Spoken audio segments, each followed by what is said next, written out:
If they disrespect you, they forfeit access.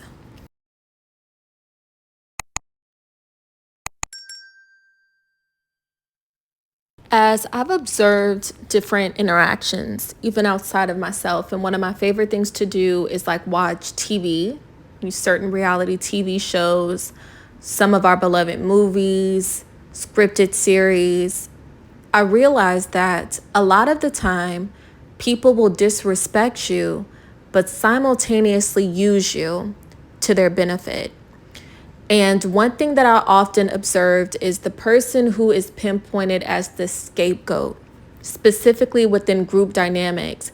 If you pay attention, you will realize that even though they make everything exceptionally hard for the scapegoat, they also utilize this person as the blueprint for the way that they talk, the blueprint for their professional endeavors and their ideas, even the blueprint for their appearance, the way that they look. I've seen time and time again where, specifically with women, there will be a certain woman who is, new to an environment, and people will reel her into a specific group, but they will treat her really, really horribly. But at the same time, they're utilizing this person to, enhance their appearance. For example, they'll use this person to gain information about, okay, well, what do you use on your hair? What do you use on your skin? Where do you go to get your outfits? But at the same time, they will constantly gossip about this person or exclude them from valuable events and connections and resources. And one of the most dangerous situations I think that you can be in is when you're allowing somebody essentially to use you as the blueprint and to be their stepping stool, but they have no intentions to reciprocate those efforts, at least for you. And what's also very interesting about these type of dynamics is the moment you realize it and you start to implement boundaries and try to separate yourself, oftentimes the same group that tried to make you out to be the scapegoat will try to reel you back in. And I have a video that I posted on my YouTube some time ago titled "Envious People Need You to Survive," that goes into additional detail as far as why this happens. But just to provide a brief summary on what that video was getting at is, a lot of the time, envious people, they will assign you this role of, being the scapegoat, or almost like being the whipping post, the butt of the joke for everything. But at the same time, they can't let you go. And they can't let you go because without you, they really don't know what moves to make. They don't have a personality outside of the person that they're envious of, because essentially what they are trying to do is live vicariously through their target. And I've dissected this in other videos, and I referenced this dynamic as parasitic. And to better explain what I'm getting at, even though I'm pulling from the excerpt that talks about the parasite in the book, I want to provide some context as far as why some people may find themselves in a friend group, in a family setting, or even professionally. You're trying to wrap your head around why every time you have encounters with these individuals, you feel drained, you feel depleted, but it seems like they feel rejuvenated or they're being revived. And it's because people who have parasitic tendencies, they thrive in that type of toxicity.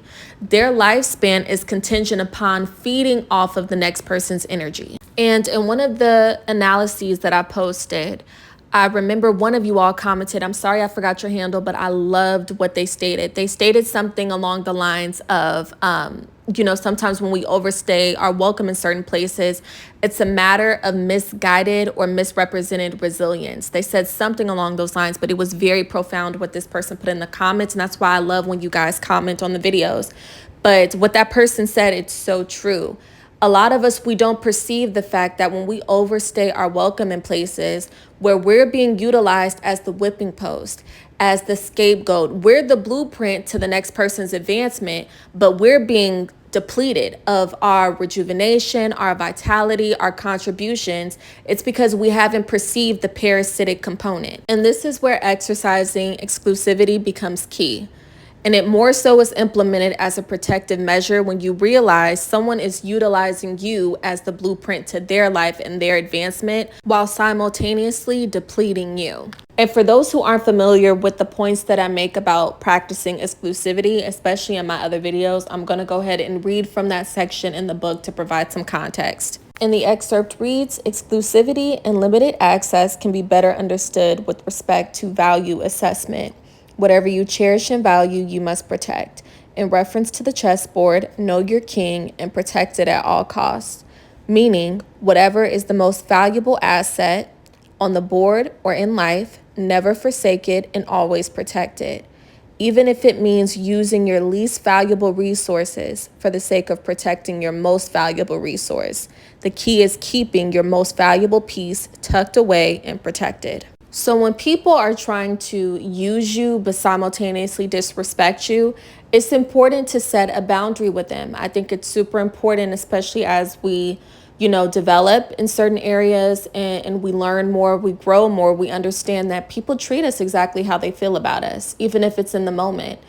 And there should be some kind of boundary set in place in order for you to protect yourself. It's not necessarily about matching their negative energy, but it is setting a tone that, okay, well, if you feel comfortable enough to do this, understand that there are repercussions to it. And my access, my time, my resources, my contributions are reserved for those who see the value in it and respect it. And something else, just a moment of transparency about, my own journey and realizing that interpersonal interactions are not about happenstance. You really have to steward your relationships. You have to steward your opportunities with tact.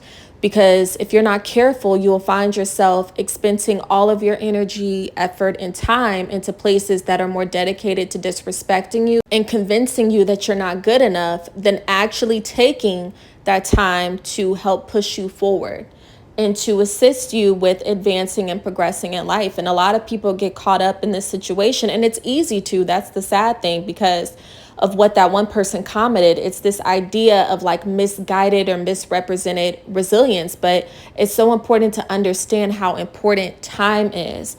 Once you lose time, you don't get it back. And your potential is too valuable to keep talking in circles with someone who's trying to convince you that you're not good enough. Who is this one person in comparison to the thousands of other people that you're going to meet in a lifetime? And on top of that, you may be surprised. It may have taken you just implementing a boundary and stating like, you know what, because you don't see value in my presence and my contributions, or you're more dedicated to disrespecting me and belittling me, rather than actually seeing what I do bring to this environment or to this connection, this relationship, I'm going to go ahead and avert my attention to something else, to another opportunity and another connection. And it's so funny because oftentimes when people take that chance on themselves, they'll realize that they come across somebody where it just did not require all of that. And typically it's because they finally started to come across people who were healthy and were making some kind of progress in their own life. And to further explain the importance of, taking your potential more seriously and understanding that time should be dedicated to anything that's going to push you forward rather than something that is clearly trying to hold you back or keep you stagnant, I'm going to go ahead and read from a section in the book.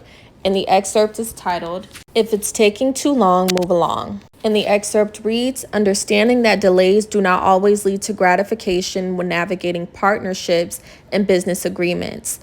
In some cases, delays can signal an ulterior motive, particularly when dealing with a potential partner who views you as competition. These motives often fall into two categories: denying or distracting the threat. So as that section was getting at, there are a lot of cases, and this is why I encourage you all to get into the habit of perceiving what is going on beneath the surface. This is the whole purpose of understanding the calculation and the intentionality behind the interactions people are having with you. There are some people who are putting on these semantics and they're throwing all of these monkey wrenches in your path because they're essentially milking the clock on you. The more time you spend explaining yourself, trying to prove yourself, jumping through the hoops that they're putting before you, that's time being taken away from you, taking your contributions elsewhere, where your time is going to be spent working towards tangible results rather than fueling the ego of someone who is power tripping. And it's also important to start adapting this mentality of disrespect doesn't get rewarded with extra work. I don't meet disrespect or the disrespect that people direct my way. I'm not meeting that with me going above and beyond or me jumping through hoops. That's not what we're doing around here. I'm sorry, Pookie, but it's not going to happen like that, love. And, sometimes it's a matter of us actually deprogramming from a lot of things that, maybe we were exposed to, what we've been conditioned to believe. But I strongly encourage people to become familiar with that excerpt that talks about really the importance of timing and how certain people who may view you as a competitor, may view you as a threat, or someone who is just big on ego tripping and power tripping. They have to be the shiniest object in the room.